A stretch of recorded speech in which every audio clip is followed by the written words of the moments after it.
रुकैया हो या फरहाना, आफताब हो या बाबू, नदीम हो या सलमान, हर पत्थरबाज का पूरा हिसाब किताब होगा। संभल को जिसने भी सुलगाया है वो बेनकाब होगा। संभल के इन गुनहगारों के पोस्टर नाम के साथ चौक चौराहों पर लगाए जाएंगे। जितना भी नुकसान संभल में हुआ, पाई पाई इनसे वसूली जाएगी। योगी की पुलिस उपद्रवियों का ऐसा इलाज करने वाली है कि पत्थर फेंकने का अफसोस जिंदगी भर होता रहेगा। देखिए, सरकार कानून व्यवस्था के लिए संकल्पबद्ध थी, संकल्पबद्ध है और आगे भी संकल्पबद्ध रहेगी। ये कोई राजनीतिक विषय नहीं है। प्रदेश में शांति व्यवस्था अमन चैन रखना सरकार की सीधी प्राथमिकता में रहा है और इसी का परिणाम है कि पिछले 7.5 साल 8 साल का कार्यकाल जो होने जा रहा है, एक भी दंगा नहीं हुआ। दंगा मुक्त प्रदेश, उभरता दमकता चमकता प्रदेश बनने का काम हो रहा है। दंगाइयों पर, अपराधियों पर और इस तरह के समाज विरोधी तत्वों पर कठोर कार्रवाई की जाती रही। जो पत्थरबाज चेहरे पर कपड़ा बांधकर इस गलत फहमी में थे कि उनका कुछ नहीं होगा, वो गौर से सुन ले, नाम के साथ उनका फोटो लखनऊ तक पहुंच गया है। योगी का क्लियर कट मैसेज है, कोई खातून हो या कोई बुजुर्ग, हर पत्थर फेंकने वाले से सख्ती से निपटा जाएगा। जहां भी छिपे हैं वो बच नहीं पाएंगे। योगी की पुलिस जगह जगह छापेमारी कर रही है। हर दंगाई की हिस्ट्री खंगाली जा रही है ताकि उन्हें अच्छी तरह से सबक सिखाया जा सके। एफआईआर में जितने भी ज्ञात और अज्ञात हैं सबको पकड़ा जाएगा। इसके लिए पुलिस की टीमें अलग अलग लेवल पर एक्टिव हो चुकी हैं। तस्वीरों के जरिए आरोपियों को आइडेंटिफाई किया जा रहा है। सीसीटीवी फुटेज के जरिए पत्थरबाजों की पहचान हो रही है। लोकल पुलिस ने जिन्हें अपनी आंखों से देखा वो भी रडार पर हैं। हिंसा जोन में जिनका मोबाइल एक्टिव था वो भी जांच का हिस्सा है। पूछताछ के आधार पर भी आरोपियों को खोज निकालने की कोशिश है।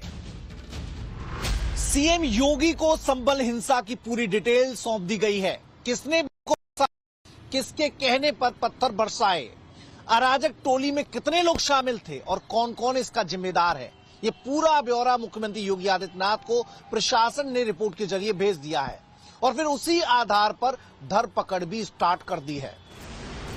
पुलिस को शक है कि संभल के शाही जामा मस्जिद, नखासा और हिंदूपुरा खेड़ा इलाके के लोग बड़ी संख्या में पत्थरबाजी करने पहुंचे थे। इसलिए इन तीनों लोकेशन पर सबसे ज्यादा फोकस किया जा रहा है।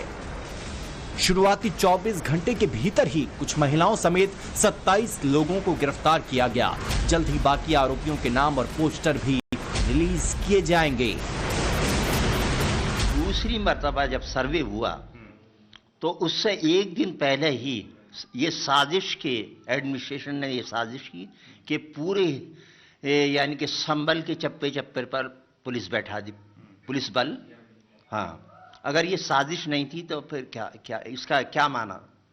तो पब्लिक में भ्रम पैदा हुआ, खासकर मुसलमानों में, कि भाई ऐसा क्यों किया जा। जब लोग खुद ही सहयोग कर रहे हैं हमारा एविडेंस कलेक्शन में, तो मुझे कोई जरूरत में नहीं महसूस होती। लेकिन आवश्यकता पड़ने पर कोई भी चीज करेंगे। जो समाज विरोधी तत्व हैं उनको चिन्हित जरूर करेंगे, जो उकसाने वाले तत्व हैं उनको भी चिन्हित करेंगे और जो लोग इस साजिश में शामिल हैं उनको भी बेनकाब करेंगे। यहाँ तक जो गुटों का या जातिगत संघर्ष है उसके पहलू पर जैसे साक्ष्य आएंगे, हम जांच कर रहे हैं, जैसे साक्ष्य आएंगे उसके अनुरूप कार्रवाई करेंगे। जो भी सिचुएशन हुई है इसके लिए डिस्ट्रिक्ट एडमिनिस्ट्रेशन को जिम्मेदारी साहब बरी कैसे कर सकते हैं किसी एक को कह करके कि साहब पत्थर जमा कर रखे थे, पत्थर मार रहे थे। ये क्यों नहीं देखते हैं आपके एक नोटिस होता है और चंद घंटों के अंदर ये उसके ऊपर एक्शन अमल दरामद हो जाता है और पीसफुली हो जाता है। और दूसरी मर्तबा बाकायदा एक जुलूस निकाला जाता है, खास किस्म के नारे लगाए जाते हैं और ऐसी सिचुएशन क्रिएट की जाती है जैसे मैं उसको अल्फाज में नहीं कहना चाहता हूं, वो बुरी बात होगी। संभल में जिस तरह भीड़ इकट्ठा हुई वो प्लान्ड साजिश की तरफ इशारा कर रहा है। इसलिए पुलिस ने साजिशकर्ता तक पहुंचने के लिए फुल प्रूफ तैयारी की है। 25 से ज्यादा मोबाइल फोन को जांच के लिए फॉरेंसिक लैब भेजा है। इन फोन से डिलीट डेटा को रिकवर किया जाएगा ताकि प्लानिंग का पता चल सके। कई सोशल मीडिया अकाउंट को भी आइडेंटिफाई कर लिया है। कुछ व्हाट्सएप ग्रुप और सोशल मीडिया चैट भी पुलिस के हाथ लगी हैं। सूत्रों का दावा है कि जामा मस्जिद के इलाके में हिंसा वाले दिन कई ऐसे मोबाइल नंबर एक्टिव पाए गए जिनका उस एरिया से लेना देना नहीं है। आपने देखा होगा पहले बयान उन्होंने दिया कि पुलिस और प्रशासन, पुलिस की तरफ से कोई गोली नहीं चली, और उसके बाद में जब वीडियो वायरल हुई तो बैकफुट पे नजर आ रहे हैं। फिर उसके बाद उसको दूसरा रुख दे रहे हैं, कह रहे हैं कि दो गुटों के बीच में ये संघर्ष हुआ। अफसोस की बात है, कहाँ चली गई इनकी बुद्धि कि किस प्रकार से कि दो गुटों का ये कहाँ से मसला आ गया। ये पुलिस ने गोली चलाई और उसके बाद में आपने कल देखा होगा पुलिस के अधिकारी जो सर्किल ऑफिसर है वो टेबल पर बैठ करके बस बिल्कुल मीडिया से मुखातिब होते हुए कह रहे हैं कि अगर जाहिल लोग हमारे पर गोली चलाएंगे तो क्या हम मरेंगे। आज ये साबित हो गया कि पुलिस की गोली से नहीं मरा, ये तो बंदूक की गोली चला है। तो बंदूक आजकल कहाँ रहता है पुलिस के साथ? वो तो उन्हीं लोगों में से आताताइयों ने ही चलाया। ये मान नहीं रहे कि ये एक गुंडे दूसरे गुंडे पर हमला किया है। संभल में मरने वाले लोगों को लेकर कई तरह के नैरेटिव फैलाए जा रहे हैं।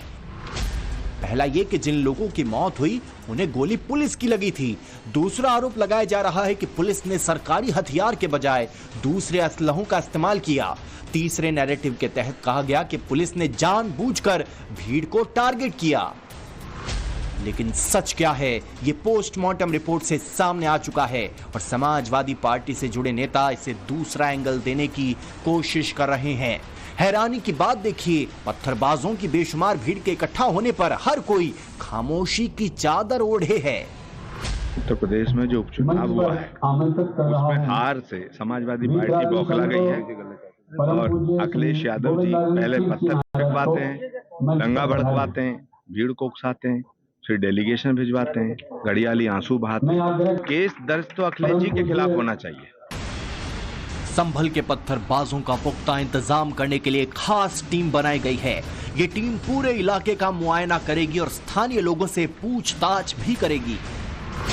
सूत्रों के मुताबिक महिलाओं से पुलिस अधिकारियों पर पत्थर फेंकने को कहा था। चारों तरफ से घिरने पर छतों से हमले करने का निर्देश दिया गया था। इसके लिए सुनियोजित तरीके से छत पर ईंट और पत्थर रखे गए थे। और फिर हुआ भी वही जो उपद्रवियों का मैसेंजर चाहता था। संभल में 2 करोड़ से ज्यादा का नुकसान हुआ। खुलासे के मुताबिक इनमें सबसे ज्यादा नौजवान थे। योगी आदित्यनाथ ने बुधवार को एक कार्यक्रम में ऐसे ही युवाओं को इशारों में समझाया। जाति, मत और मजहब के आधार पर जब भी आप आपस में छात्रों को, युवा शक्ति को बांटोगे, ये विभाजन न केवल भारत की प्रतिभा का होगा बल्कि यह विभाजन देश की युवा शक्ति और युवा ऊर्जा को तो विभाजित करने का वो पाप कर ही रहे हैं, उसके विकास की धारा को भी अवरोधित करने का भी कार्य कर रहे हैं। जुमे के दिन यानी 29 नवंबर को भी संभल में इसी तरह अराजकता फैलाने का इनपुट खुफिया एजेंसियों को मिला है। आशंका जताई जा रही है कि माहौल बिगाड़ने की सीक्रेट तैयारी हो रही है। हालांकि ऐसी किसी भी साजिश को दबाने के लिए योगी की पुलिस तैयार है। लखनऊ से मनीष यादव और संभल से गौरव श्रीवास्तव के साथ ब्यूरो रिपोर्ट, टाइम्स नाउ नव भारत।